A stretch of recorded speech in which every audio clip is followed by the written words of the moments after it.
Welcome back, everybody. We are in the crypt once again for another amazing interview. I am so excited once again. As I tell you guys every time I do this, I'm so excited to be here. I really enjoy doing these interviews. I learn so much from these interviews, and so I'm really looking forward to this one. I hope everybody's having a great day, great night, wherever it is you are, time zones.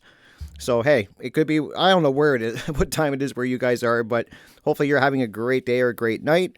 And this is going to be a very special interview. I've been looking forward to this one. As you guys know, the One Great Work Warriors did basically a two-part show.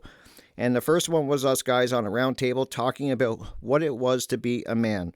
And we kind of dove into that for a little bit, and all of us kind of discussed it. And then we wanted to also bring in, for part two, was to bring in the female perspective of what they think it is to be a good man. So that was really cool. We had Leslie Powers on as a special guest. We also had Stephanie Mo Davis. And the guest I'm going to be getting on right now, we were hoping to get her on with us, but that couldn't happen. Just a few things got messed up along the way. But I thought, hey, let's bring the guest on this show and get her take on what she thinks it means to be a man. And we're going to get into a lot of other different topics. So I'm just going to go ahead and introduce my guest. Welcome back to the show, Marja West. I'm so happy to have you here once again and get your thoughts on these topics. Hi, sweetheart. Thanks for having me. Oh, it's great. I'm glad that we got this all set up, and I'm really anxious to dive in and get your thoughts, because as I was saying at the intro there, we did do a two-part series. We were really diving into what does it mean to be a man. And I don't think a lot of guys, especially men, ask themselves that question. And I think maybe if they do, they kind of struggle with it, with the way things are going on in the world today. So I would love to get your take and give you this opportunity, since you couldn't be part of the round table, to give your thoughts and just let you go. Awesome. This is beautiful. First of all, I love men. I love men. I really feel badly for men in general, because in the Matrix, it's a shit show out there for men, because there's so many distortions, and pop culture, as I call poop culture, is constantly pooping on men, pooping on penises that, you guys are all somehow predators, psychopaths, you can't be trusted, blah, blah, blah, blah, blah. And I'm just like, I don't like it. And so I wanted to say that first and foremost. Okay. And so just going into that, what makes a good man? And for myself, a good man, just like a good woman, is a person who is aligned with their inner monarch, their inner sovereignty, their inner authority. And so in my universe, a good man is a male person who has pretty much done the great work and continues to do that great work. And what I mean by that, we're talking the shadow work, the inner work of, working out our programming, the programming of what it is to be masculine, what it is to have an inner feminine. And those conversations are just starting to get popular. Right. And so for me, in order to be a good man, a man really needs to work that relationship, that inner relationship between his inner masculine and his inner feminine. Right. And when you do that shadow work, you actually have to work out all your daddy issues, your mommy issues, your authoritarian issues. You have to work out all your weird mind control programming regarding, your first cult, which is our family. And we have to really get good with that. And when you can master that first relationship, that first and foremost relationship within yourself, that makes you, I feel, ready to forge a relationship with a significant other, whether that significant other is a man or a woman. I don't care. Whatever floats your boat, you can do whatever the hell you want. It's none of my business. But if we don't have that balance of the masculine and feminine, if your inner masculine and feminine are not team players with each other, if they are at odds, if you have an inner feminine that wants to emasculate your inner masculine, or your inner masculine wants to bully and abuse your inner feminine, it's a shit show. It And really I is. think we don't have the really the foundational work to really, hit the ground running in terms of that. So a lot of the great work, a lot of the shadow work, a lot of that inner work is what that is. What does that look like? What does the inner masculine, what's he all about? What's the inner feminine about? What is she about? Are they having a nice dialogue? Are they at odds? Are they completely polarized? Are they against each other? Do they want to take each other out? And I think these questions need to be asked. I mean, this is certainly a process that I've had to go through Hmm. as a woman. And I know the men that I work with, particularly, this is a really huge undertaking because there are no blueprints for it. You're kind of, it's one foot in front of the other. Right. Quite Yep. often it's 3 steps forward, 4 steps back, especially for men, and so you're always behind. Yeah. You can't quite catch up. And then pop culture, relationships in the matrix are, I mean, let's face it, they're fucked up. and Absolutely. and so if that inner work is not happening, there is no way you're even going to have an internal dialogue with yourself where you could actually be truly honest about what you're all about. And that is a lot of what I'm seeing with the men that I work with. By the time they come to me and they want to work through all of this, well, many of them have done life coaching, or they've done psychotherapy, or they've done recovery work. um, and that's kind of the sad truth, is that many men within the matrix who are like teetering, they're just on the edge of like waking up and like really really understanding it, they have to navigate this minefield of bullshit. Hmm. And and so many men are put down, they're dismissed. And of course, there's the overarching umbrella that they're all predators and rapists, and oh my god, and especially white men. Holy moly, I feel Yep. bad for white men because they have a very tough road ahead of them, especially with all the animosity and all of the hate and the contempt by pop culture and that sort of weaponized, polarized woundology, Hmm. thanks to the war of the sexes. I mean, that is a whole shit show in and of itself that we have to extricate ourselves from. And I think men have it really, really.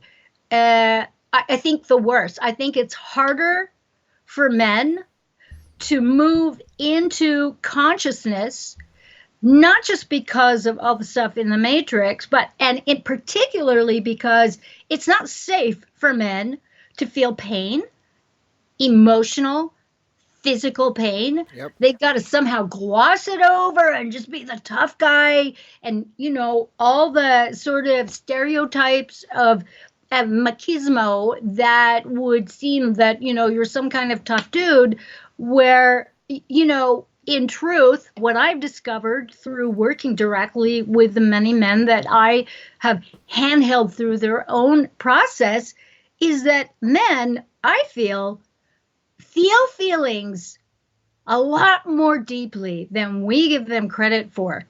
Right. And because of all the glossing over and all the concretized notions about what men are supposed to be like, in the matrix, a lot of men are just, pardon my French, they're just handicapped with a lot of these constructs, this mind control that doesn't allow them to be free of all those shackles and those preconceived, prescripted notions of men. It's not okay to feel, it's not manly to feel, it's not manly to cry, all that crap that, Yep. we don't need to go over the, we all know what they And it are. starts, Maria, it starts at such a young age. Like, I mean, Yes. I remember just being young and I would fall, like, I'd be riding my bike or I'd scrape my knee or something and I'd be really upset crying. And my dad, I still remember my dad, guys, don't cry, suck it up, boy. You know what I mean? Like, take the Aw. pain kind of thing.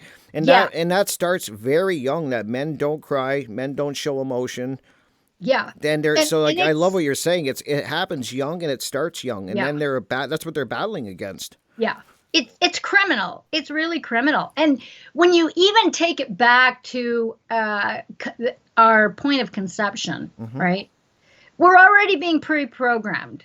Blue booties, pink booties. Now we have rainbow booties, Yeah. okay? Yep. But still, it starts, and it's funny because I will often catch myself when I hear, like recently I've had friends who are now pregnant. They've been trying to get pregnant for decades. So here they are in their 50s, they got pregnant. Right. And immediately I had to check myself. I'm like going, because I caught myself with the blue booties, pink booties, and I'm going, what the fuck?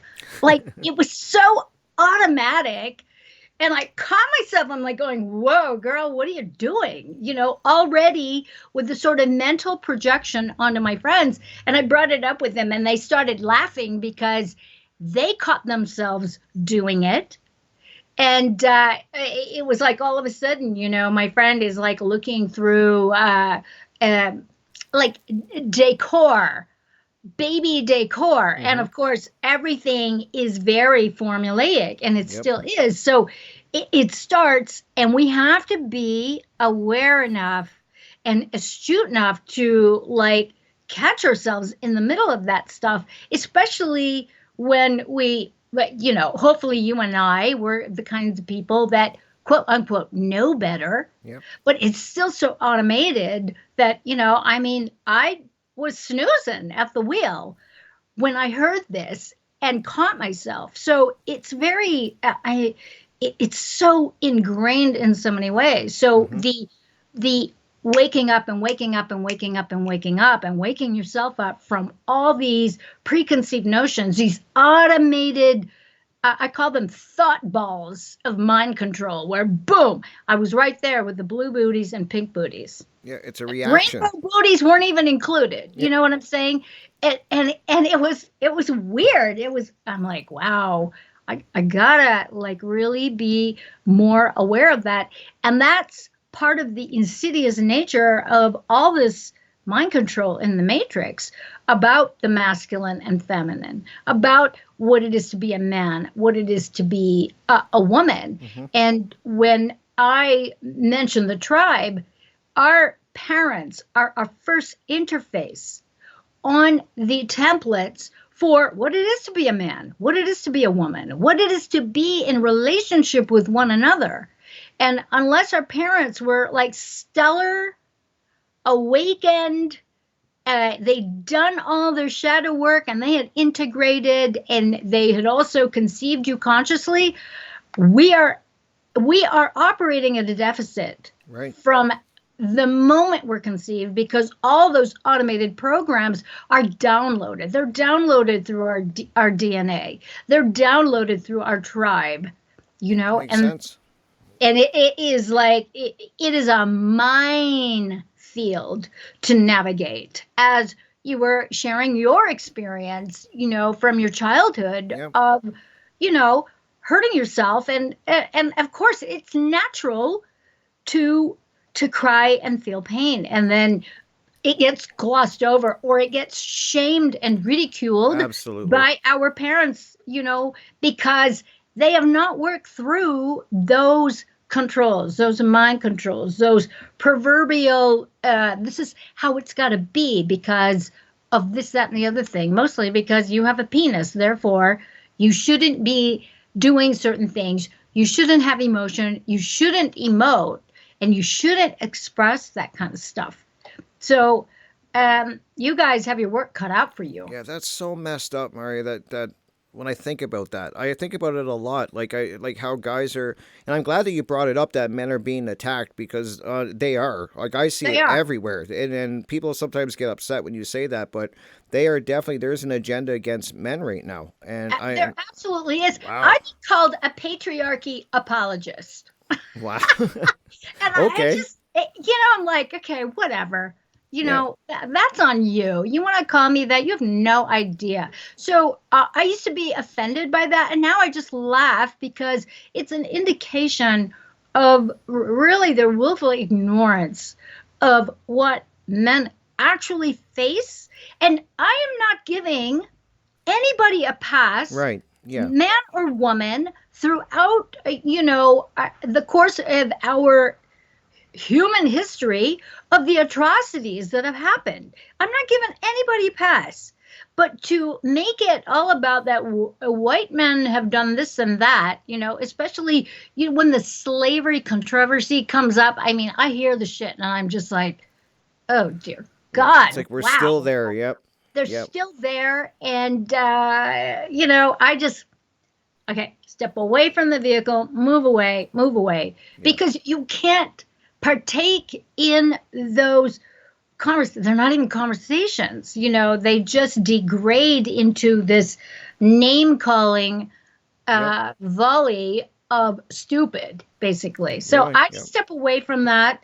And it's these kinds of conversations where we're looking at it and we're sharing our experience. mm-hmm. I have a question for you. I mean, what was it like for you uh, as you were growing up and seeing the sort of uh, the unevenness of thanks to the war of the sexes.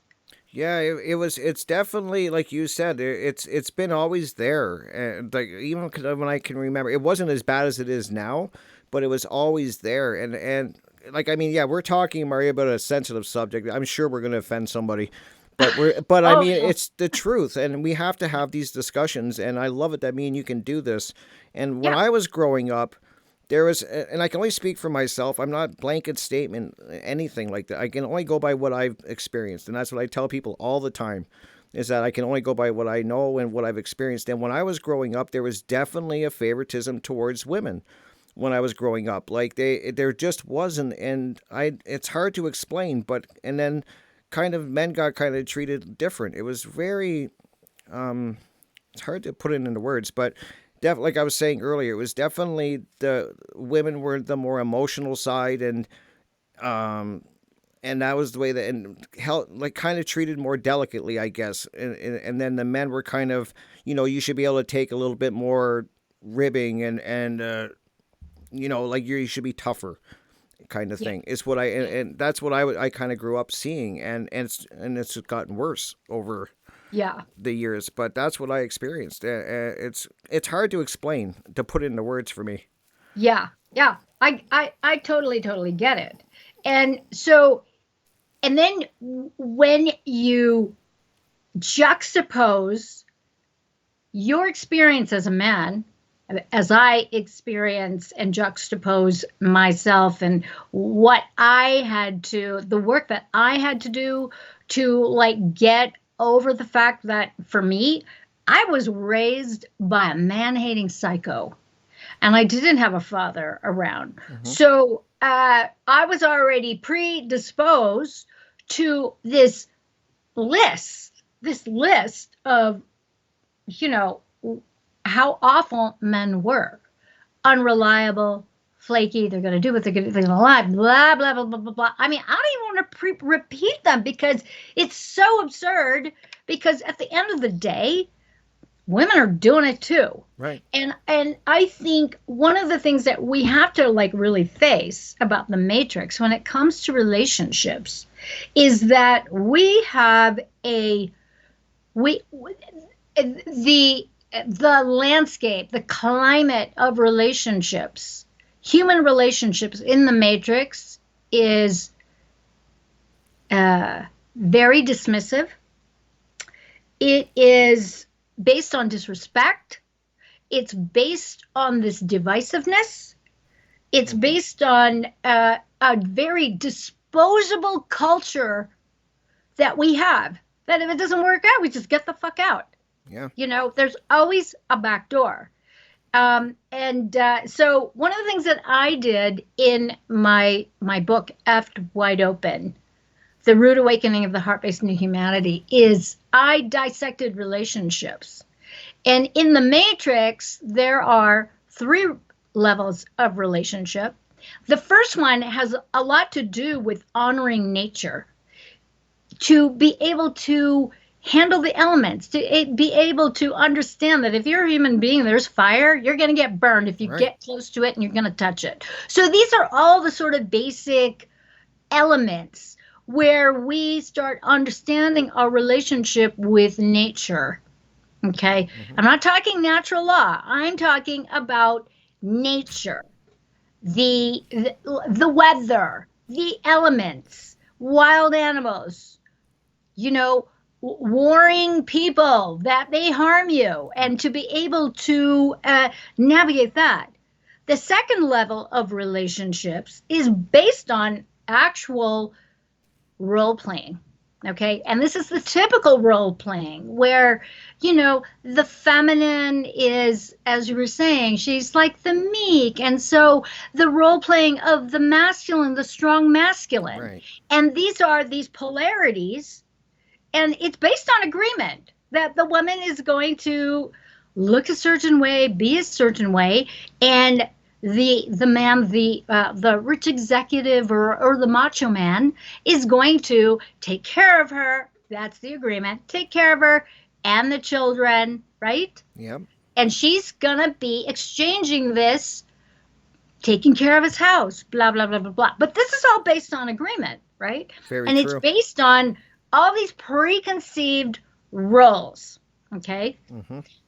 On third level relationships, now you have women who are discovering, wow, they're much more than, a pretty face and a baby maker, and saying yes and obeying the man.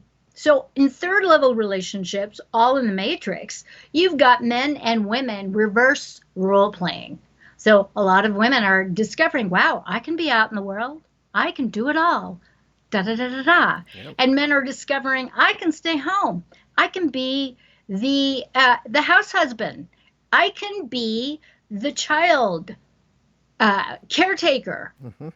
I can be the stay-at-home dad. What's bizarre about this is that all of these relationships are based on the erroneous assumption that nurturing is feminine, okay, and being out in the world is masculine, which to a degree is true. But when you understand masculine, feminine energy, right? Masculine energy is any energy where you move from your heart, from your core, out to another person or out to a cause.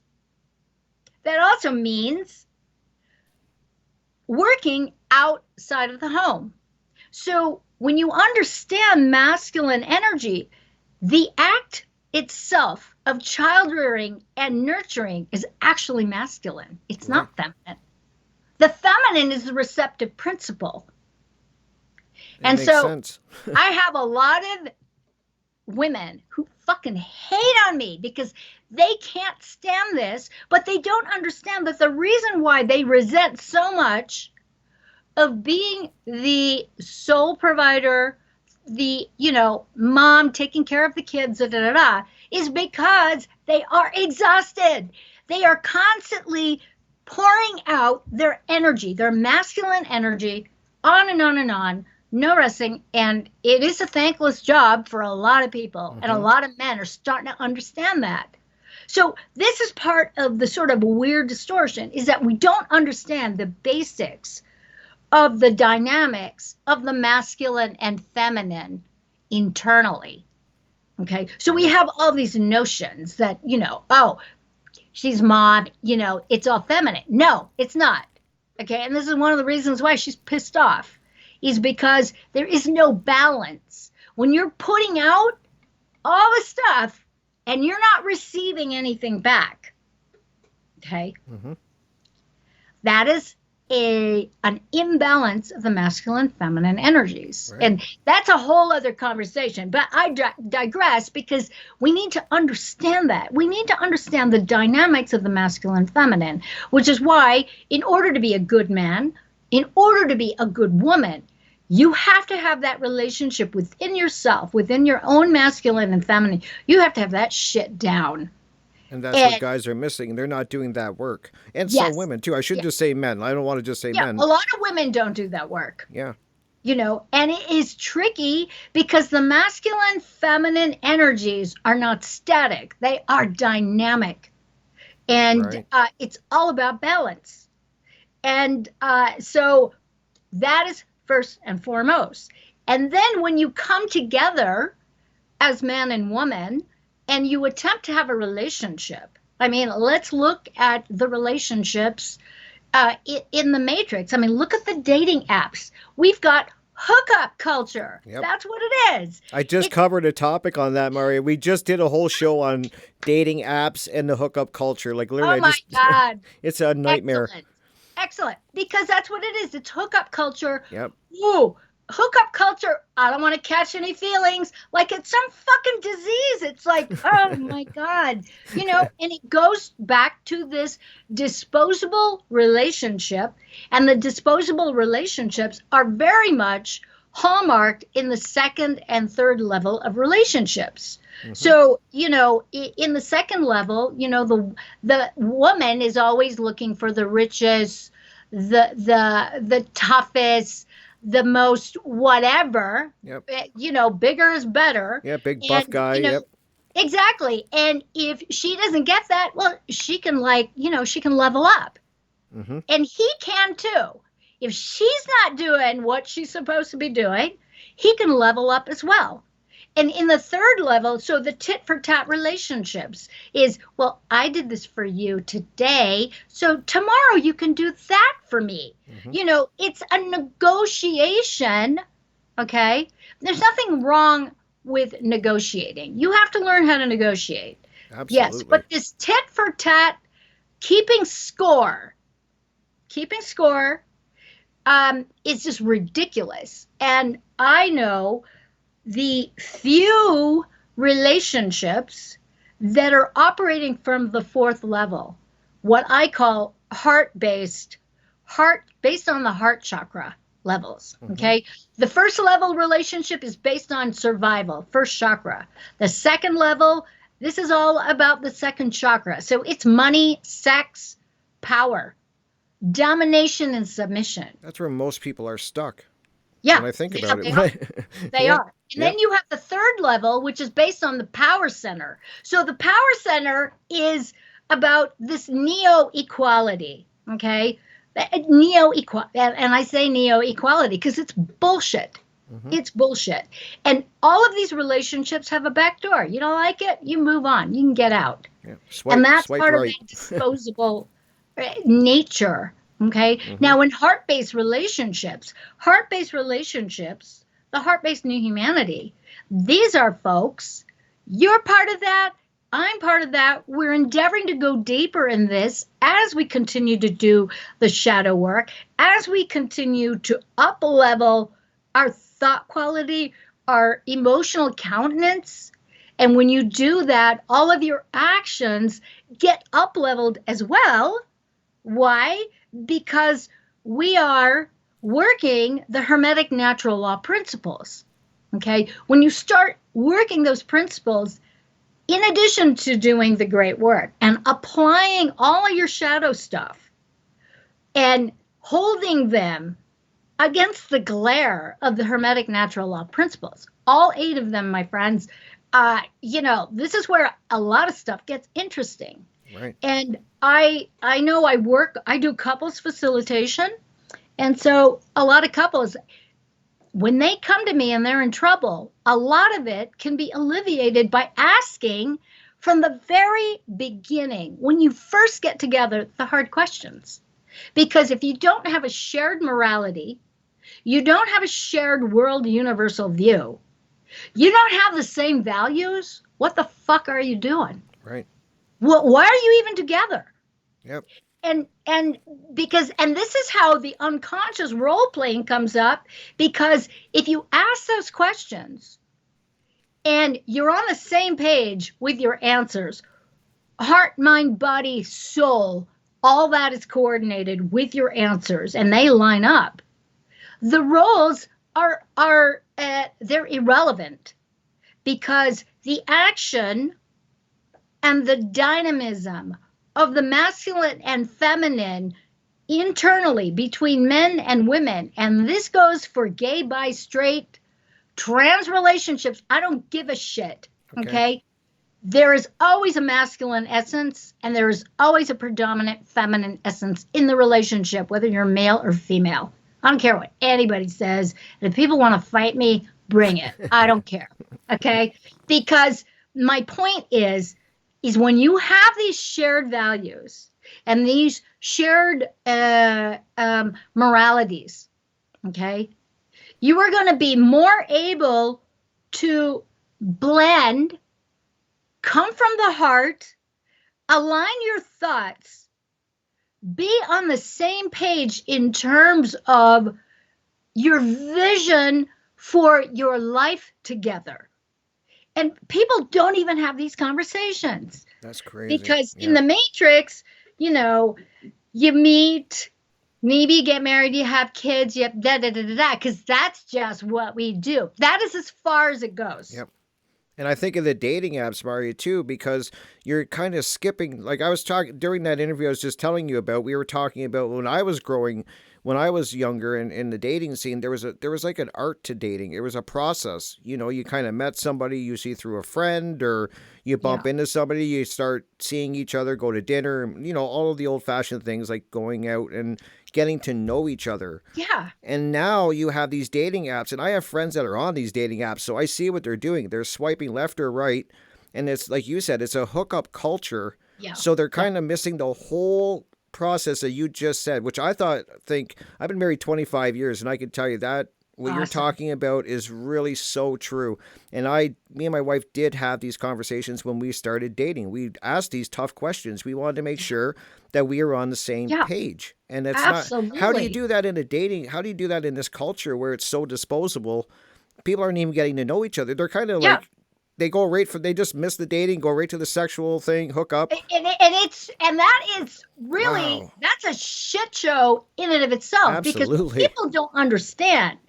What people don't understand is that one of the things with hookup culture is that it's set up. It is such an incredibly, it's criminal the way it is set up in the Mm-hmm. Matrix, because what it does is that it bypasses a lot of things. And what a lot of men and women don't understand is that when you do not vet someone and you immediately, very early on, become sexual and you bond in that way, you are actually becoming chemically addicted to the feel good hormones that are being pumped out when you have that initial spark and Yep. attraction. And you've just got all these hormonal cocktails. You're not even thinking properly.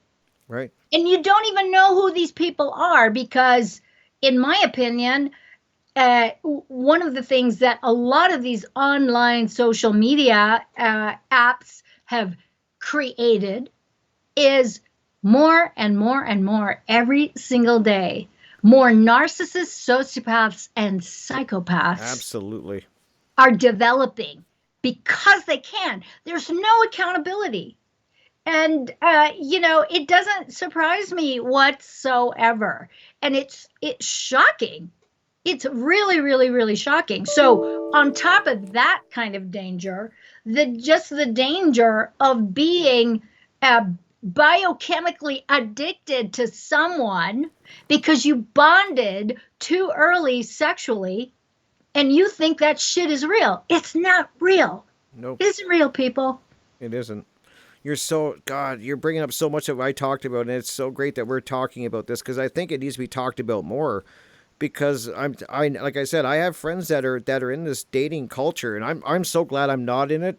I'm like, it is a nightmare to me. To I couldn't even imagine. It just goes against everything I believe in, these dating apps, and I just see Yes. people.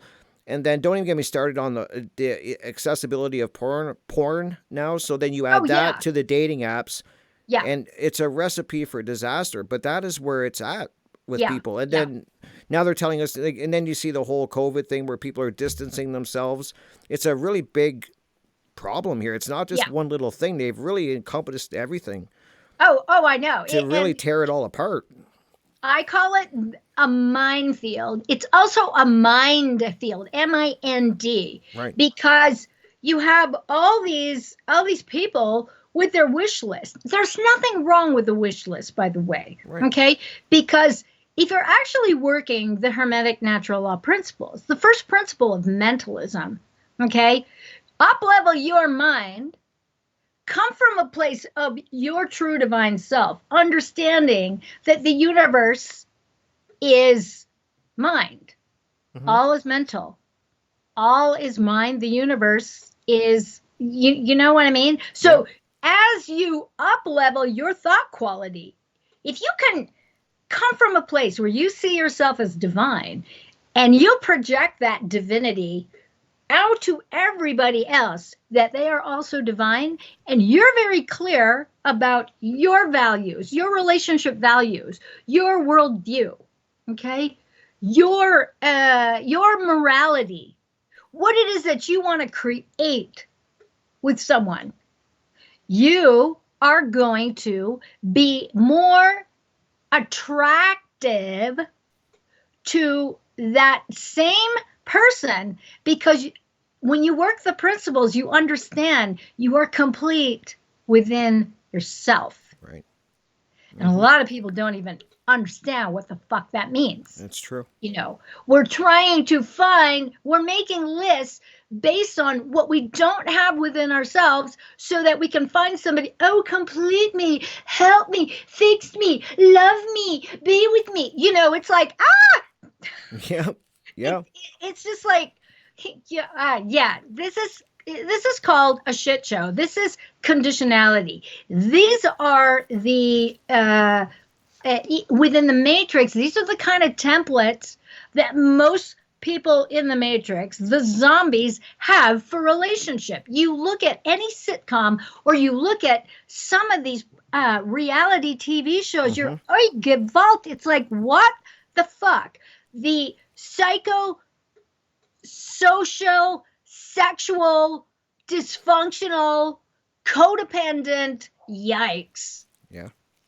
And it's based on all these superficial things that you want, because apparently you're all that and a bag of chips. I mean, it's good to feel that way, but if you're all that and a bag of chips, and that is based on putting other people down, fuck you. Yeah. That is like, it's so no bueno. Yeah, I'm not into it. But Yeah. that's where a lot of people are.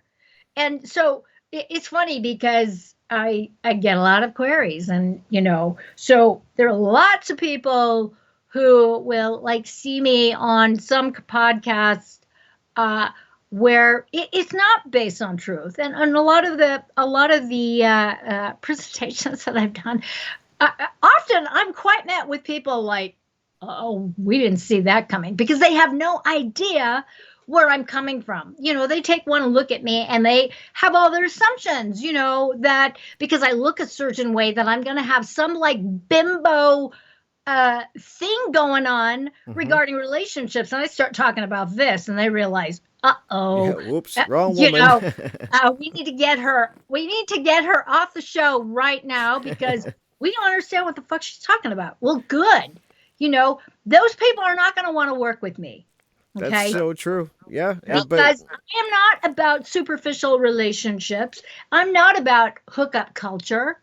I waited 10 years to meet my guy. And that's what I think part of being a good conscious woman is understanding that as women, as conscious women aligned with love, truth, and beauty, sovereignty, freedom, You have to get good with yourself.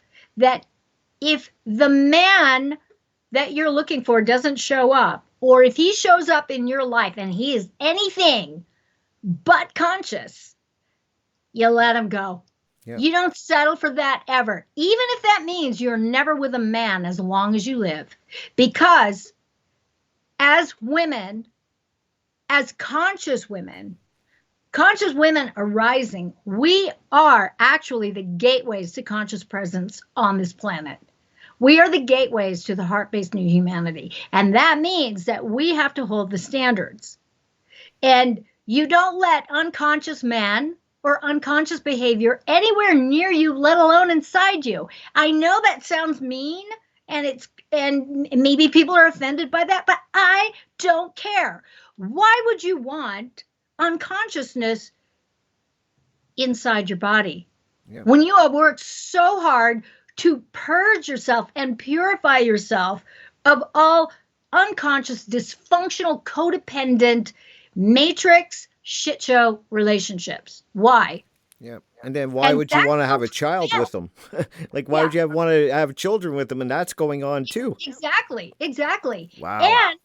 And the addition to that is that, you know, when we want to talk about conscious men, the penis itself, I consider a conscious man's penis. Now, I know this is kind of a weird conversation to have, but I really see a conscious man's penis as the sword of truth, literally and figuratively.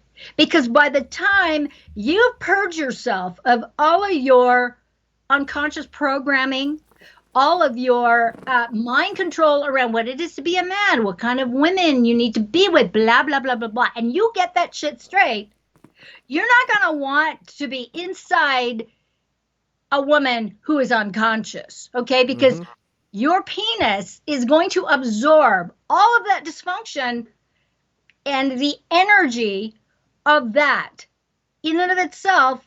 It's horrifying. And that's the same with women. And we wonder why there is a rise in sexual dysfunction. There is a rise in prostate issues, uterine cancer, ovarian cancer, cervical cancer, vaginal cancer, on and on and on, throat cancer, okay? Yep. It's because every time we're with someone sexually, if you have not purified your sexual history, your partner, you will be taking on every person that person's been with, and they will be taking on every person you've been with. And, you know, people will say, well, you're just not sex positive, you're a prude. Bullshit. No.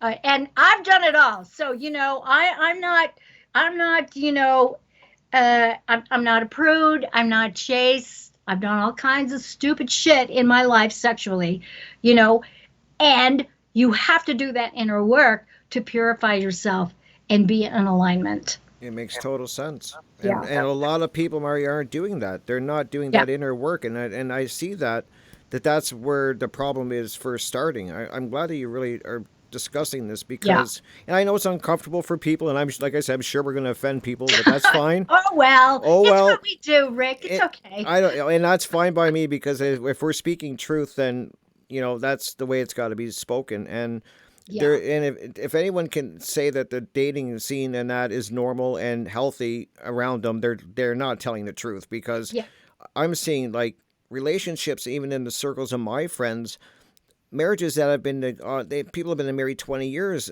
This hookup culture is even affecting them to where they're getting divorced and they're entering this hookup culture. It's really weird, Marja, what I'm seeing. Like it really is. I'm like, you're giving up your marriage because you want to get back in the dating scene. And I don't get it. I don't understand it. I'm glad I'm not part of it. But it comes down to them not doing the work on themselves. Yeah. They're looking to get that void filled, is what you were saying. Yes.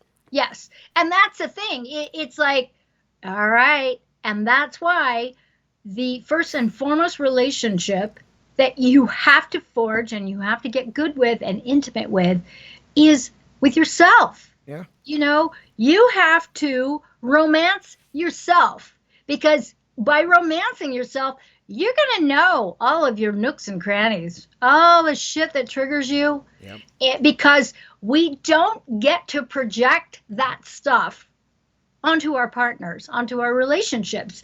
And, I think that's one of the most disturbing aspects. When couples come and see me, I'll meet with them within 15 minutes. I'll tell them straight up, you guys don't have a chance. Really? Because by the time they come and try to work with me, a lot of these couples, their main energy that they're vibing toward each other is contempt. Really? And that contemptuous relationship of he said, she said, Nini, it's a pissing match. And I find it so frightening and so harmful and so hurtful for me. I'm honest. I'm honest with them. It's like, you guys don't even like each other. What are you doing here? Yeah. You think you're going to align with me and I'm going to go, oh, bad hubby or bad wife? No, It that takes is two. not how it works. It takes two. Yep. And there are no victims when we're talking about, intimate partnerships. Okay, there's an enmeshment going on, and then the folks that I work with, where they do have a huge chance, a huge opportunity to come together deeper, come to me with this incredible humbleness because they see how they hurt each other. They see how their triggers have affected one another. They see where they blame and shame each other. They see where they have put on this whole projection that, oh, you triggered me, therefore it's your fault. No. Right. Because when we come together as couples, yeah, that's right, you're going to fucking trigger each other. Yep. This is part of doing the great work as a couple, is that we each have our sensitivities. We each have our own PTSD. Mm-hmm. We each have our own mind control. We each have our sort of cult template from our family of origin. You go work through that doing the individual shadow work. But once you come together as a couple, that shit is all going to come up. Yeah. You're not exempt. So it's all about communication, right? Because Yeah. I think about me and my wife, and it's a. The only word I can use is and it's a funny because I'm going to say that because we're married, but I'm going to say it's a marriage, and it's not. There's time. It's very flowing, and I hope I can explain this right because Love there's time. It's like it's always our relationship is always moving. It's not like we're not set in roles. I hope I explain this right, but we're kind of blending. We blend, and then one moment she'll be the pillar of strength because I'm faltering a little or I'm having a hard time, and then it's emotion. Then sometimes I'll be her pillar, and then we're holding each other up and we're supporting each other. But it's always moving. It's not rigid. I don't know how to explain it, Marja. I love that, and that's perfect because that was what I was talking about. It's that dynamic, that dynamic flow, where just as you said, sometimes you're in the lead, sometimes she is. Right. And that's how it needs to be. And it's not this rigid, concretized, we're going to do it this way, she's going to be this way. No, that is not how it works. Yeah, it's a blending. And not only that, not only the blending and the flow, but the two of you get to develop not only as a couple, but individually. And it just makes for this holistic, evolving, beautiful, intimate, a relationship. An intimate partnership is a living, breathing entity Exactly. that Yep. is a combination of the both of you. Yep. That's a great way that you put it. I mean, it's hard to explain it in words, but it's really true what you're saying, and communication for me is huge. So Yeah, as you said, everybody's got their triggers and their things that yeah, push their buttons, and yeah, when these come up, I instead of like either really saving it as a weapon, so something that triggers your yes, partner. Don't hold it as a weapon, and know that if you want to get them going or to try to win an argument, you're going to use it against them. I let my wife know from day one things that upset me, and then she would let me know things that upset her, and we would kind of work through it. And yeah, maybe that's why I've been yeah. married 25 years. I don't know. Maybe that's the trick. It's perfect. And that's the thing, is that we have to learn how to communicate. We all have communication styles Yep. that are different, and to be able to create a common language. Mm-hmm. And this is part of the evolution of being a couple, is that you get to know each other very, very, very well, Yeah. and you don't weaponize triggers. And that's part of what happens when couples end up in that contempt, Mm-hmm. or they're violent with each other, either verbally, physically, or all of the above. Okay. Or they lie to each other. I mean, these are not healthy habits. These are not healthy relationships. That when you're in that space, it's toxic. It's so, Right. so toxic. And it's also based on a lot of lies and deception from day one. That is what I'm noticing, particularly from my private practice, and just some of the long term friendships that I've had with people over the years, just seeing their relationship styles.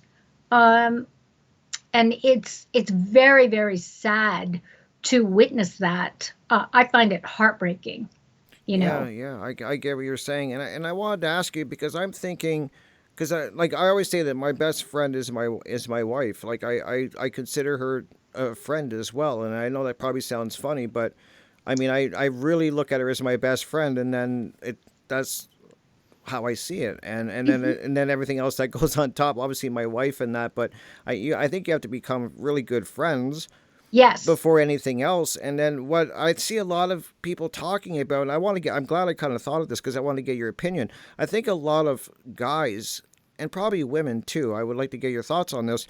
They think that love is sex. When I was younger, that's what I thought when I was a teenager. I thought, oh, sex is love, and vice versa. And I learned very over the years and over my, I guess, hindsight's 2020, but definitely that is not the case. But I think a lot That's of not the people case. think that it's not. It's so not true. Yeah, But I think a I lot of people totally think, agree. I yeah, totally agree. Um, and like I said, couples are going to be very different in terms of, what are priorities, which is why you need to have those conversations about your values, about your priorities, about your what you vision together, what you're creating together. mm-hmm, Um, and I know couples who've been together for decades. Some are married, some are not married. Some choose not get married in a sort of status sense. right, Um, it doesn't matter, whatever your style is. But I know a lot of couples who thrive because they live apart. okay, And that usually happens when each person has like their own, what I call world service, or their career. Um, and what's great about these relationships is that they thrive because they're both growing individually, and they're still able to come together. right, Okay. very I true. think one of the important things that we need to consider, and I wrote this down. I'm like, oh yeah, the love languages, right? Okay. I remember when that book came out way back when, Mm-hmm. the five love languages. I'm thinking, oh Jesus, really? And I had to check myself, because it's like, Okay, don't knock it till you tried it. I had sort of my initial kind of thing. And then when I read it, I was really kind of blown away because those styles need to come into play as well. And I found it extremely helpful because, um, when we're talking love languages, we're talking uh, what it is specifically. And this is such an important aspect of communication and of being relational with one another, is to understand what it is that your style is, what's your love language. So my love language, I like uh, touch, not necessarily sexual, Yeah. touch and words of affirmation. That's what I'm into. My guy is his love language is acts of service. So you could see that, if I wasn't meeting that need, there could be a problem. Right. So I've actually learned that he appreciates more from me, doing things around the house, doing things for him, doing special things, acts of service. And that's how he expresses to me. So and I'm all about Mr. Fix It. So he's like this hot Mr. Fix It. And so what's interesting is that my need for words of affirmation, I get that elsewhere. It doesn't have to come from him, you Right. know? Yes. And so this is part of the dynamic nature of the masculine and feminine in relationship to one another. And we don't live in a bubble. So I have my own set of friends. He's got his own set of friends. We have family together, and we also have common friends together that's Yep. developed, over the last few years. And these things take time. They don't Absolutely. happen overnight. And I know people, when they meet someone, I mean, they're walking down the aisle and having children already. It's like, dude, have you even had a meal with the person yet? Because for me, if I don't like having a meal with you, there's no way. There's Yeah. just no way. Yeah. So, And so true what you're saying.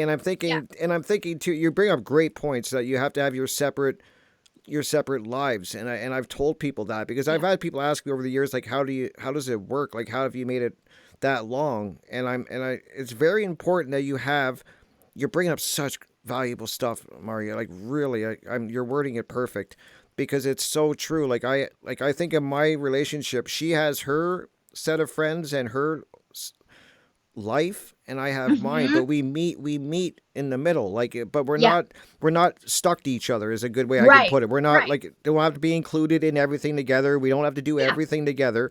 She yeah, has she's growing in her way. I'm doing my thing and growing in ours. We kind of got our yeah, separate friends, but we also have friends like you said that we have yeah, together. But I yeah. think it's so important that you have to have your own identities. I Yeah, think is a you great have to word. have your own identity. You can't be on top of each other. Yeah. Um, and so that's part of what's really cool about me and my guy is that, I got my own thing going, he's got his own thing going. We've had divergent pathways Hmm. and still we're able to come together despite our different pathways and just our experiences. We have the same morality, we have the same world universal view, we have the same values, and we actually have the same bonding style too, which is one of the things that we're currently working right now. So and I wanted to bring that up because early on, um, because of my childhood trauma and being raised by a psycho man hater. Hmm. Okay, I learned to just fight, flight, freeze, fun. I was flight, man. I'm like fucking out of here. I'm Hmm. out of here. So I'm very. We are. So we're avoidant. I don't like conflict, but if you push me, and you threaten me, I will fight. Right. Okay. But for the most part, I don't like conflict. So anything weird, I'm gone. I'm gone. He's the same way. And that works. That worked in our relationship for like, say, the first year. Okay. But then as you go deeper and as you rise in love, I love Derek Bartolich. Hi, Derek. Uh, he would talk about not fall in love, but to rise in love. I love that because as you rise in love and as your connection goes deeper, those defaults to avoid conflict, especially when there are triggers and there's shadow shit that needs to be worked out as a couple. Right. You know, my stuff as a woman about men, his stuff as a man about women, Mm-hmm. and about the whole separation, running away, going to your respective corners, to go deeper, to rise farther up in love. That is not sustainable. You don't get to do it anymore.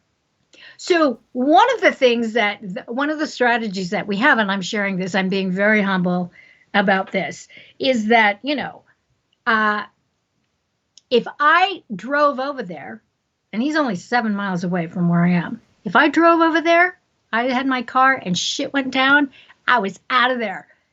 In my car, zipping. So now the strategy is he comes and gets me. So when shit goes down, I don't get to escape. There's no back door to escape. I can't get in my car and leave. We have to stay, and we choose to stay, and we work it out. And that has been a game changer. And it's been a humbling game changer because even at this stage of my life, I'm learning, I'm evolving. So is he. We're the same age, we're age appropriate. So that's cool. And to learn to navigate when we're triggered, to stay in our awareness awakened center and not default into unconsciousness and old habits and default patterns and go-tos. Okay. This is part of the up-leveling and learning a common language that we are creating in real time when the shit goes down. And to come from a place of love and compassion, and to be able to forgive each other, when things get a little tricky, to have those tricky conversations, especially when you're in so much pain that you're practically blinded by the pain, and to just stay knowing that, this person is going to hold me large and not hurt me. Okay. Right. Not threaten to leave. And I know so many couples will tell me this. Well, I said, if they ain't get his shit together, I'm going to be out of here. It's like, no, you don't get to do that. Yeah. You don't get to threaten abandonment when shit gets tough. Okay. You have to have these loving parameters set up if you want to be an intimate partnership. I agree. Granted that you have common ground to create that fertile, loving, heart-based relationship. That makes so much sense. And I think of even relationships in my past before I got married, and you're describing what I was kind of the same way. If things got really intense, I would just leave. And you hear about a lot of the times that even in you'll hear people that do therapy say that, like, if it gets too intense, you just have to walk away and leave. And I'm kind of thinking that may be true for some cases, but you have to come back and talk this stuff out and sit down and really listen to each other. Listening is a key. I found in a relationship is actually, and people say, I listen to my partner all the time. No, I mean, really listen. Yes. And be willing to sit down and really work with them and not, because it's usually one person wants to run. Yes. Yeah. Not interrupt, to be able to hold the space, even when it's super painful. Yep. And, you're just like, I mean, we've had some real doozies where he's just telling me some very, very hard truths, and I sit in my humility. I sit in my own shame and my own horror at the reality of witnessing what I've caused. Okay, Mm-hmm. in my own level of dysfunction, unconsciousness, whatever it is. You know, I mean, we're constantly evolving. Yep. And that's part of, really setting up that soft space to land and to hold each other. You know, and when I'm over there, um, sometimes we're just in separate parts of the house, and then we come together when things cool down. Yeah. Um, so it's very and that's what's beautiful about the moment is that the moment is going to direct you Absolutely. Yes. Yep. how you are going to navigate that moment. And sometimes it is too painful, and you need to give it space for a little bit, Mm-hmm. and then come together again. Um, And that's where it's important who you know who your partner is. I mean, because yeah, I know when my wife's to the point where it's okay, we got to kind of separate, and then we'll come back and talk about it once we kind of, you know, get through that initial pain and yeah, whatever it may be. And so, but if you don't know, if you're not getting to know who you're truly with, and if you don't know yourself, you're never going to know when to separate or when to, you can stay. It's a real fine dance, I think. yeah, yeah. It is a very, very fine dance, Yeah. and sometimes that dance we're barely moving. Yep. And then other times you're boogieing. Yeah, exactly, exactly. And that is, so in terms of, like my own process of meeting this person and going through the vetting period of, is this a good man? Is this a match for me? Um, asking those serious questions like right off the bat. Yeah. Yeah, and not settling. I think a lot of Yeah, people settle. yeah, And I remember saying that too. Like I always said that to myself when I was growing up. I'm never going to settle just because I think people have it like that culture. I think dictates that you're kind of weird if you don't have a partner and if you're not yeah, married by a certain age, if you don't have a child by a certain age. Believe me, I don't have any children. I'm still getting shit from people. They're like, I can't believe you've been married this long and you have no kids. It's like not all of us are meant to be parents. I mean, exactly, but it's just exactly. culture, the way they shape this. And then I feel bad for the younger generation because it's even worse now for them with social media. Me and you Yeah. didn't grow up with that whole pressure from social media, which is an animal. I mean, I That's a can't. whole other Yeah, yeah, that is a whole other template of exactly. hell. And yeah, so I feel really bad. And but it's a crazy. It's crazy, and I really feel bad for people that are out there trying to do this to find the partner, and Yeah, no, it's not. There's not. Like I was saying, like just because you don't have children, it doesn't. Maybe you're not meant to. There's not. yeah, Every relationship is very unique, yeah, and I think that people absolutely. get these templates in their head that you have to be married, you got to do this, you got to do this, that, and it's like it doesn't always have to be that way. Yeah, It yeah. drives And me crazy. it's hard to uh, that's hard to maintain, It is. maintaining those social standards. I mean, it's mind control. It really is. It's It mind control, is. you know.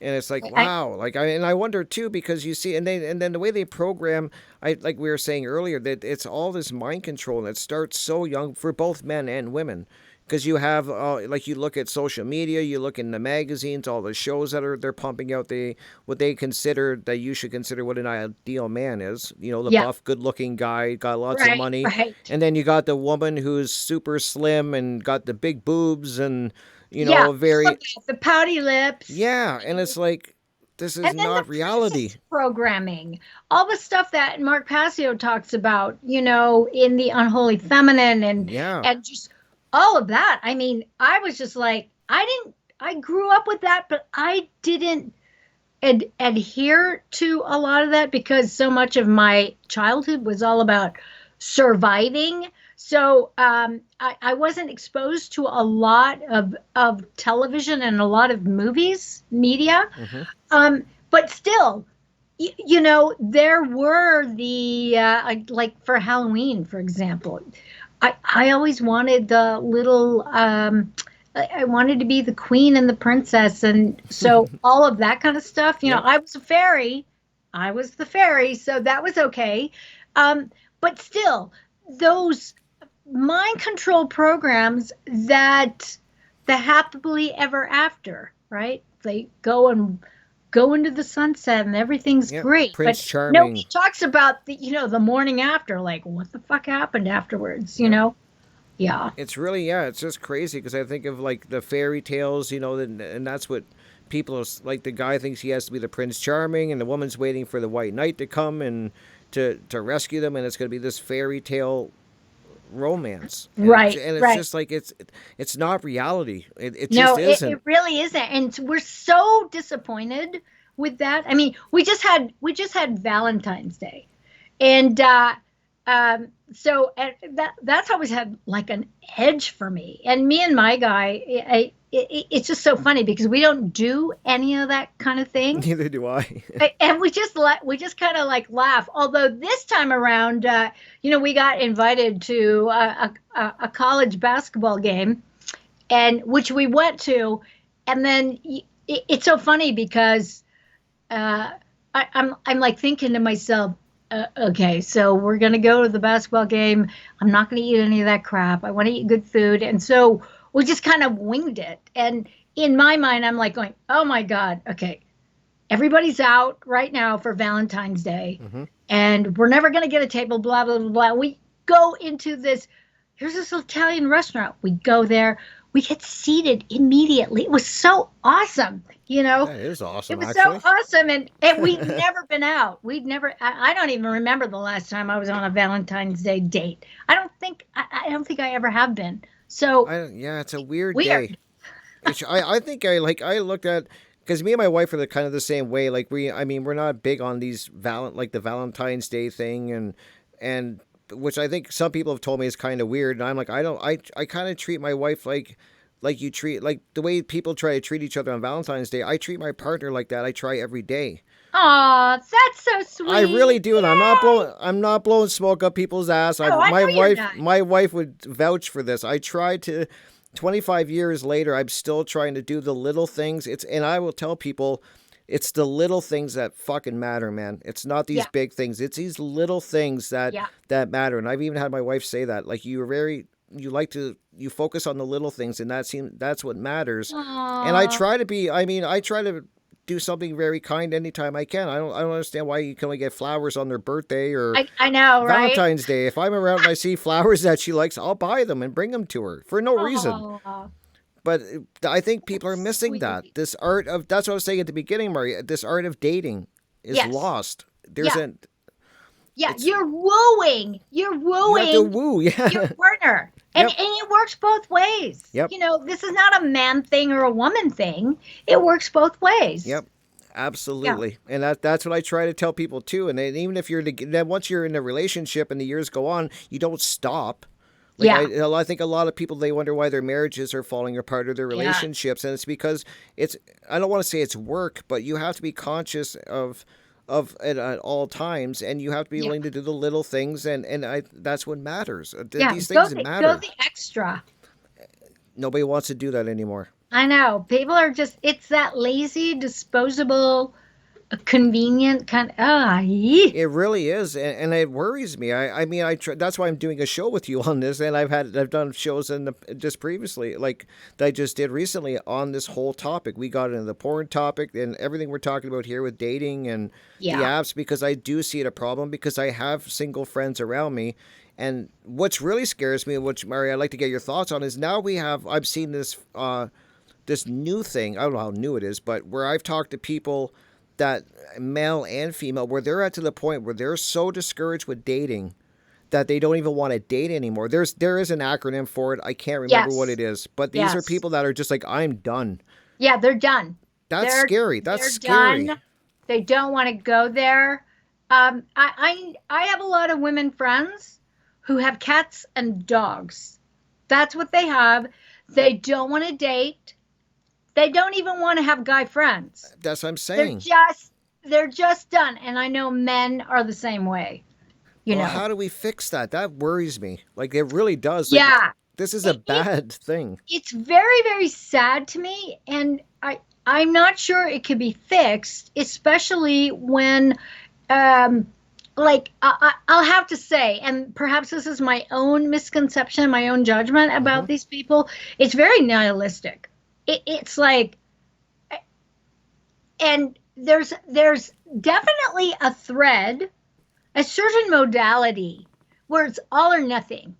Right. And I don't believe that these people, and if you're my friends and you think I'm talking about you, I probably am.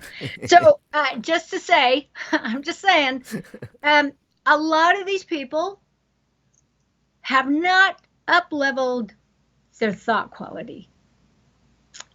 They have not up leveled their emotional countenance. They have not worked through their disappointment trauma, their relationship trauma.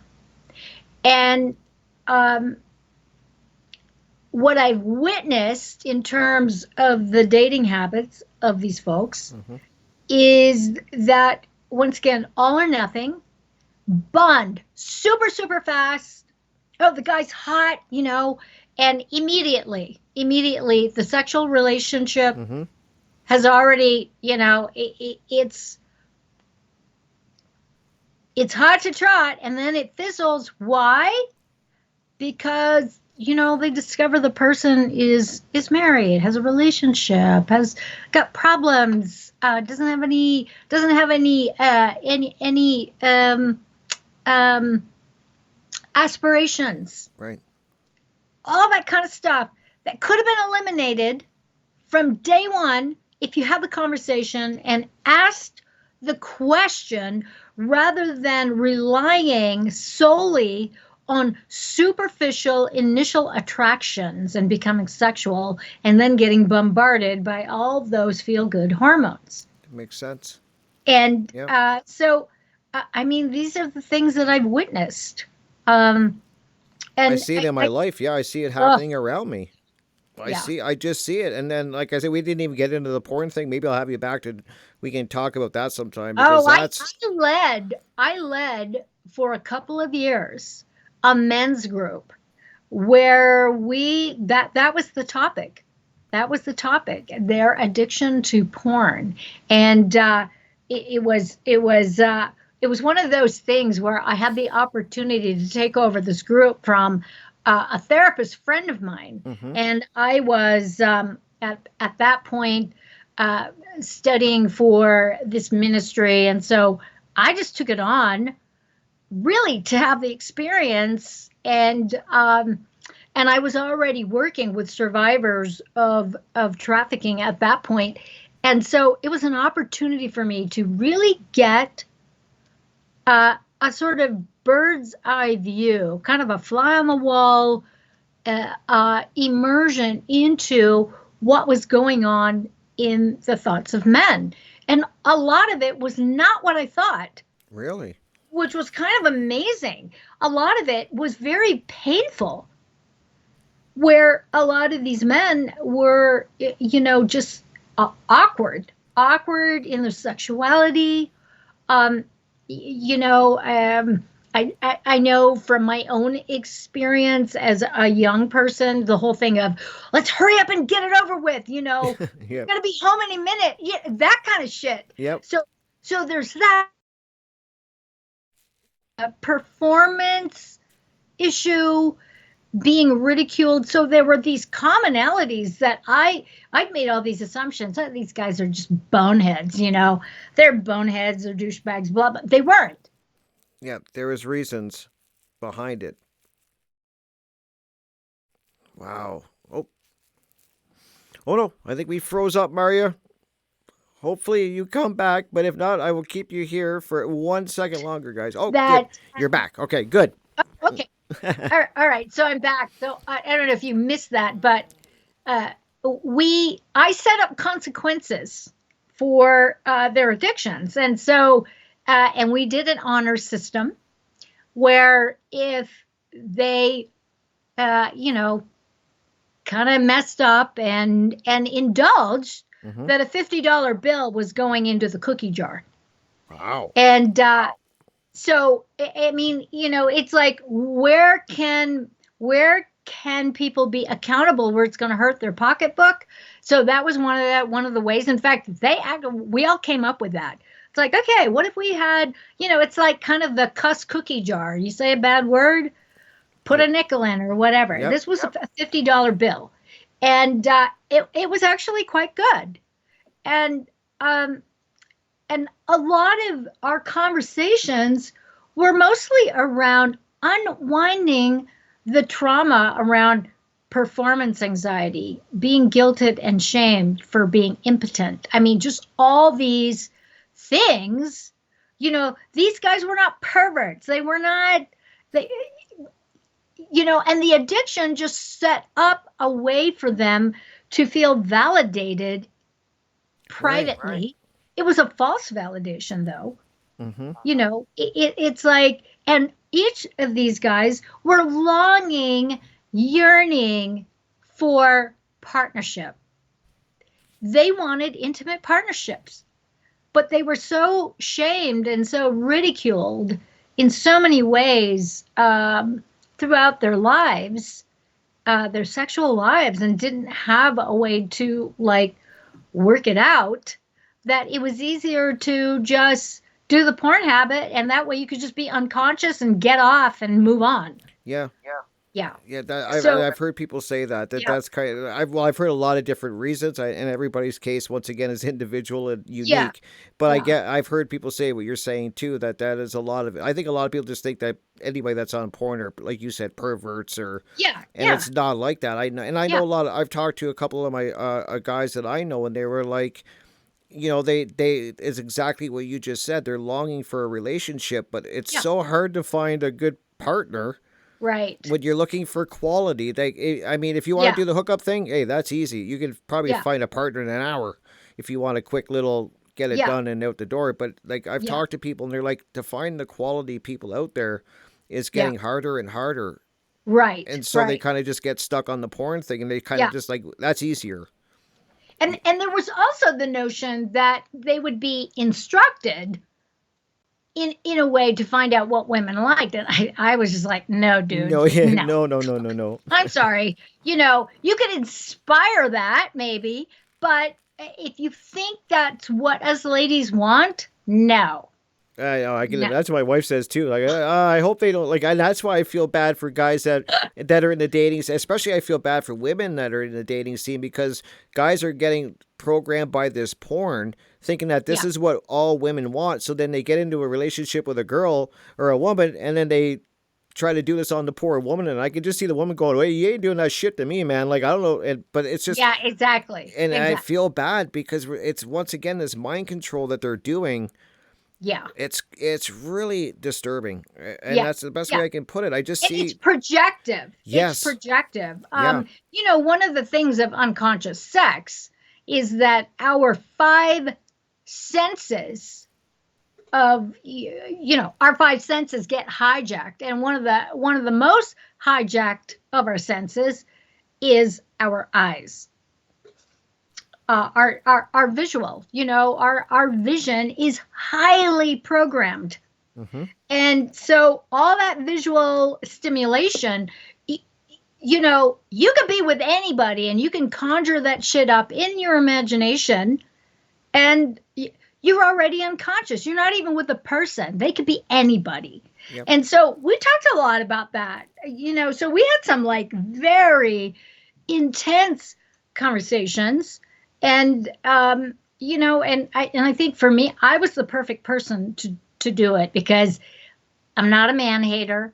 I'm not going to sit there and shame people for their experiences and their thoughts and the proclivities and all that kind of stuff. I was really holding the space to really get to the truth of what it was that they were missing. they were feeling was missing. Mm-hmm. And, at the end of the day, a lot of them, most of them were very dissatisfied and very, shameful, felt a lot of shame about what they were up to. So there was a lot of unwinding about that. Um, It's very true. I've heard guys say that too.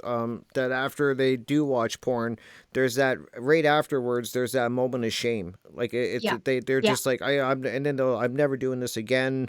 yeah, And but there's that really, and to me that's your spirit, your something yes, telling you that this is not normal kind of thing. Like yeah, I mean, yeah. it's hard to word it, but I've heard that several times. So there's definitely something going on there. And also when you understand the energetics of the mind control regarding sexuality, low level sexuality within the matrix. Mm-hmm. Okay. And I've written about this. We're programmed from the day that we are conceived um, to be sex slaves. And so this is one of the ways that the matrix hijacks our attention is through pornography. And the energy template of the sexual energy that gets riled up and gets circulated and also gets hijacked. Mm-hmm. That is creative energy. It's second chakra energy that gets hijacked by porn, which is it's another gateway. It's a gateway of exploitation, emotional, energetic, creative exploitation that usurps our creative energy into these portals Mm-hmm. that the demonic powers that want to be get to harvest. And I think it's important for all truthers to understand the energetics of unconscious sexuality through pornography and through the sex industry, which includes trafficking, pedophilia, the whole nine yards, satanic ritual abuse. This is one of the ways through which they harvest our creative energy is through our sexual energy. Yep. And so we need to be really aware that, you could be a tool for the matrix, think you're getting off, but they're all getting off with you. Okay. Yep. So we need to be more mindful and understand the shitsomes that we participate in. Now, I'm not saying that pornography doesn't have its positive aspects. Mm-hmm. I'm not saying that at all. However, you have to understand that a lot of what's being presented in pornography is very low level, demonic entity, low level entity, low astral plane, entity driven, entity laden portals here. I agree. And don't be a tool for it. Yep. You're not that Absolutely. cool. Okay? You're not that cool doing that shit. Yeah, that's so powerful what you're saying. They're it's like an energy vampire is what I think. Yes. They're just siphoning your Yes. energy, and that, like I said, that would be a whole other show we could do. I always like and I just think about what you're saying, and it's Yeah. so true. And I think of the energy too, because when I see I think of people that are addicted to porn, and even if they're in a relationship. And Yeah. then you have one of the partners not happy in their sexual Yeah. relationship with their partner. Yeah. They take that energy and they put it into the porn when they should be Absolutely. putting it into their, once again, communicating with their partner that they're not Yes. happy, I agree. and then channeling that energy into finding something that's going to make you both happy I in the agree. bedroom. 1000%. If that, okay, cool. Because I was Yeah. just trying to think that I just think that a lot of guys, I think, and probably maybe women too, to the most, like, to some extent, are going into these pornographic sites and that's where they're getting their Yeah. pleasure because they're not happy. Yeah. But Yeah. so then it comes back to communication, like we were talking Yeah. about. It just kind of it Yeah. works on itself. Like, Yeah. And it's so wow, distorted. It's so distorted in the matrix because they want that divide and conquer.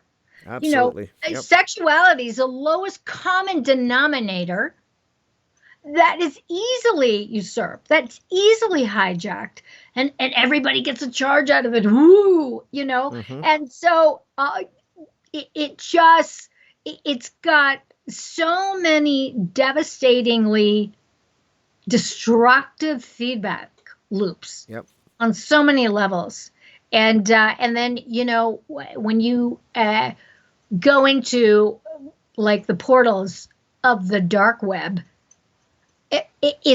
it's really not good. Yeah. It's so not good. It is like, yeah, I've witnessed things where I'm just like, oh man, I can't unsee that. Yeah, I've had a woman say that to me too.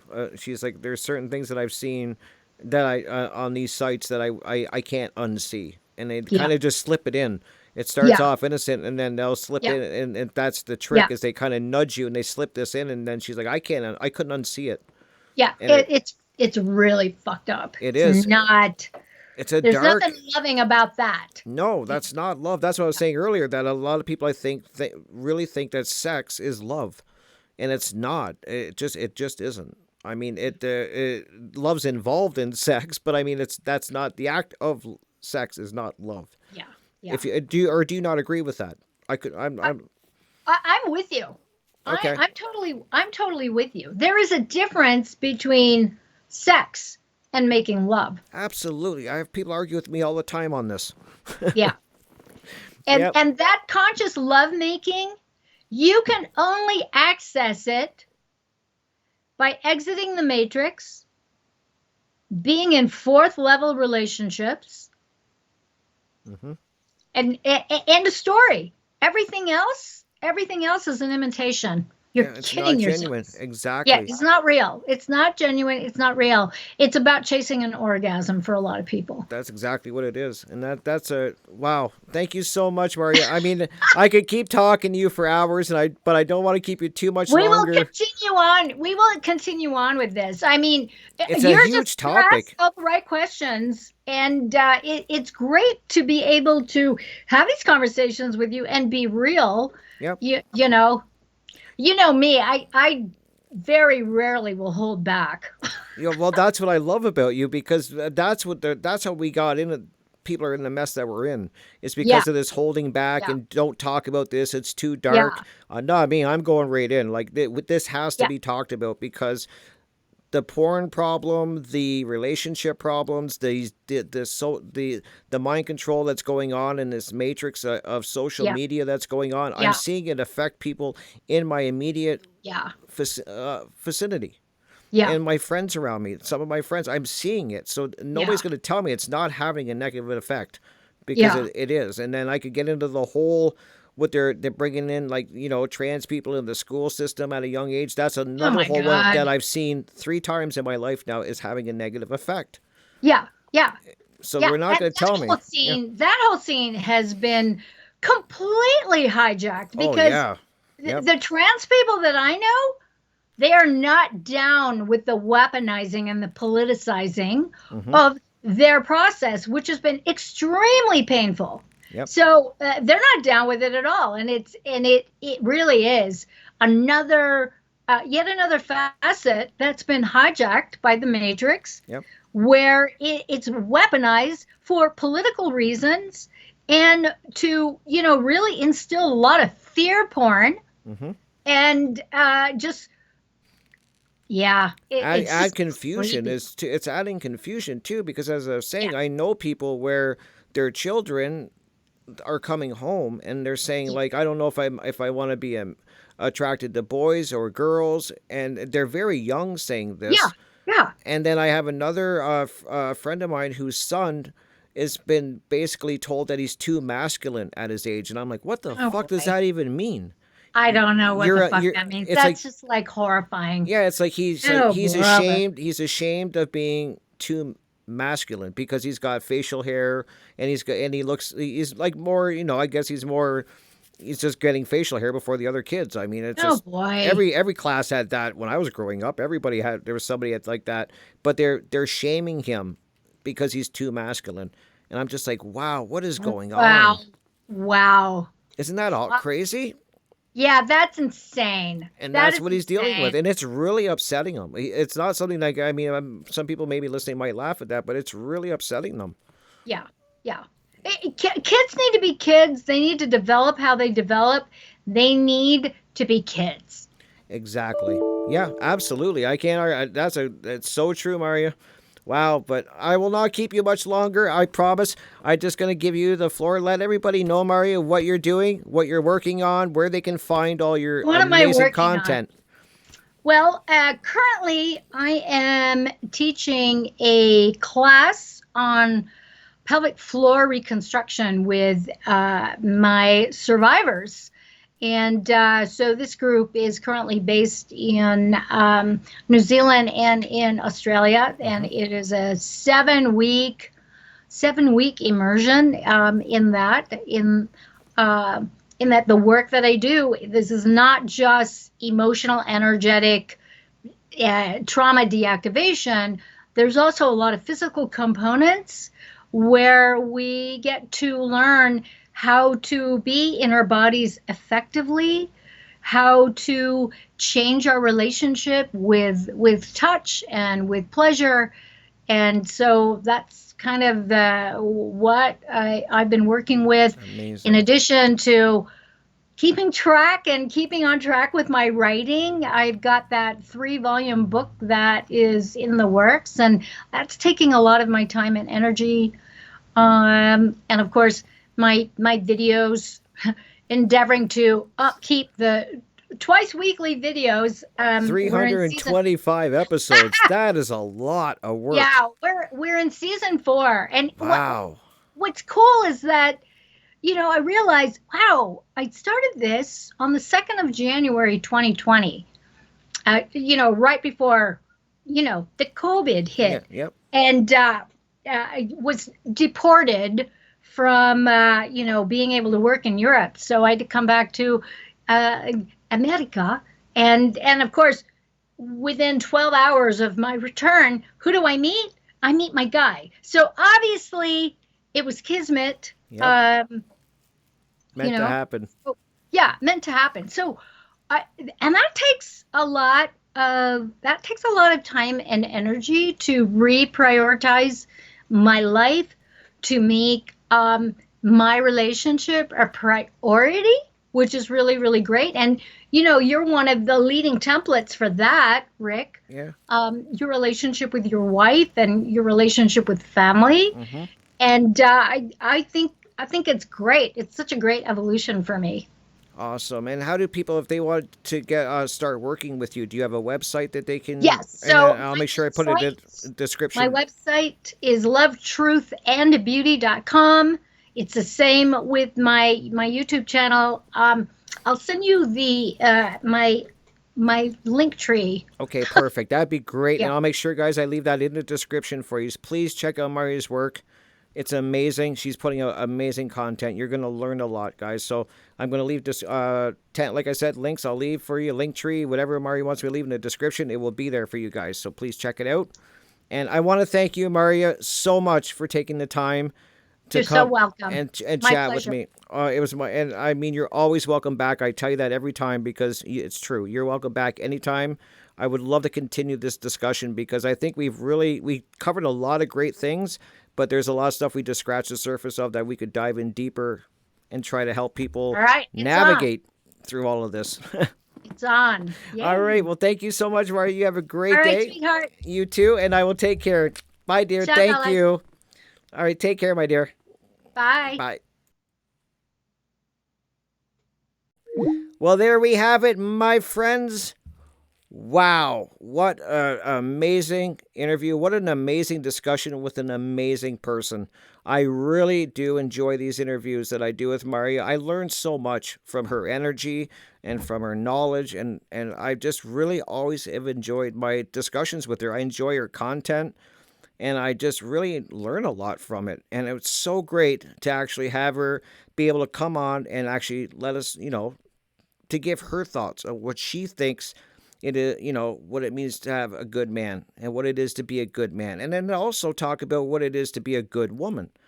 And I'm so glad because we were hoping to have her on that round table for the One Great Work Warriors that I was discussing at the beginning. And, for scheduling reasons, she couldn't be there. So I'm glad that I was able to bring her on the show and let her talk to you guys and tell me and all of you guys what she thinks on this whole topic. You can definitely go and check out the first two that we did, which is what is it to be a good man, and then we did the part 2, as I said, where we had the females come in and give us their take on it and their thoughts on it. Very important stuff. Really great discussions, and I hope you guys check those out. Lots of great work happening. I'm getting a lot of amazing guests lined up. I've been putting a lot of interviews in, and just I haven't got them out yet, but they're going to be coming out very shortly. And I really do appreciate all of yous that take the time to come support, listen to the content that I'm doing. I really do appreciate all of yous. It's incredible. It really is. I get a lot of great support, a lot of great emails and comments. And it really means a lot to me, because I'm hoping in my small little way that I can be making a difference in this world and maybe in people's lives, and they can start setting them down the right path, or at least getting them to think and to open their hearts and their minds and their spirit and really start diving into who they are. I think a lot of people don't even know who they are anymore, if they ever knew truly who they were deep down. And as Marja was saying, how do you do that? You have to do the work, that inner work on yourself. And once you do that, it's going to be a lot easier to kind of look and find a partner, if that's what you choose to, grow with. But you got to do the work on yourself. It's so important. And it's not one and done, or you do this work in a weekend or in a month. It's a constant daily thing. And I do it every day. I try to take time every day just to sit and check in with myself, see how I'm doing, ask myself the tough questions and think about the conversations I've had with people that day. I think that's so important, and it's so lacking because of all the distractions out there that they put in front of us, the social media, the TV, sports, politics, religion, name it. Pick your poison, all designed to keep you from really spending the time with yourself. So I just want to end it with that, guys. Don't forget that if you are a fan of radio, you can find me at revolution.radio.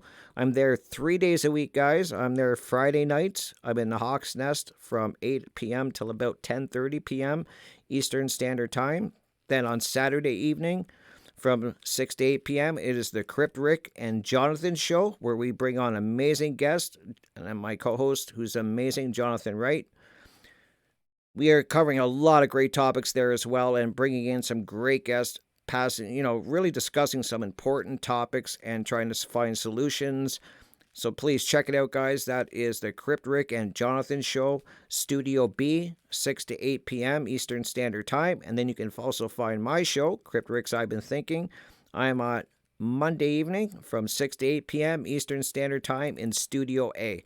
And that is at revolution.radio. I will leave a description and a link in the, I should leave a link in the description for you guys to check that out. If you're a fan of radio, some people aren't in for watching videos. They like to put the headset in and, do things around the house or while they're driving and listen to a podcast. So if that's your thing, revolution.radio, there's so many amazing shows there, so many hosts that are putting on great shows. So give it a listen, guys. You will definitely find somebody that you enjoy and relate to. Awesome stuff, guys. So thank you so much once again for joining me. I hope you guys have a great day, great evening, wherever you are. Stay safe. Remember, love each other. Take care of each other. Take care of yourself. And I will see you very soon with another great interview. Take care, guys. Peace.